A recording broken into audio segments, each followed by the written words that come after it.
Everyone, welcome back to my channel. কেমন আছো সবাই? আশা করি সবাই খুব ভালো আছো, আর আমি খুবই ভালো আছি। তো আজকে বিকালবেলা থেকে না ললিপপ খেতে খুব চাইছিল, তো যেমন ভাবনা তেমন কাজ, ইনস্টামার্ট থেকে একটা যে ললিপপের প্যাকেট অর্ডার দিয়ে দিয়েছি। আর হ্যাঁ, ললিপপের সঙ্গে কিন্তু অনেক কিছু অর্ডার দিয়েছিলাম। তো দেখো, অর্ডার দেওয়ার 15 মিনিটের মধ্যেই আমাকে দিয়ে গেল। তো সবার প্রথমে দেখো একটা কর্নেটো আইসক্রিম ছিল, তারপরে একটা হচ্ছে স্যান্ডউইচ আইসক্রিম ছিল, আর এটা হচ্ছে একটা পেস্তা টাইপের কিছু একটা আইসক্রিম ছিল আমুলের।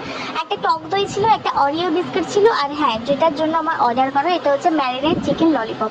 এটা কিন্তু হচ্ছে টোটাল একটা কোম্পানি ছিল, এটা আমার ফার্স্ট টাইম ট্রাই ছিল। আর দাম পড়েছিল এটা 200-র মতো, বাট আমি যেহেতু হচ্ছে ডিসকাউন্ট পেয়েছি, তো এটা 180 আমার পড়েছে। তো দেখো, সঙ্গে সঙ্গে খুলে রান্না করতে আমি পুরো রেডি হয়ে গেছিলাম, কিন্তু এটা এতটাই ফ্রোজেন হয়েছিল, প্রায় আমাকে 1.5 ঘন্টা ওয়েট করতে হয়েছিল। তো তারপরে কিছুই না, দেখো ম্যারিনেট করা ছিল, এটাকে জাস্ট তেলে ফ্রাই করেছি। খেতেই বলবো খুবই ভালো।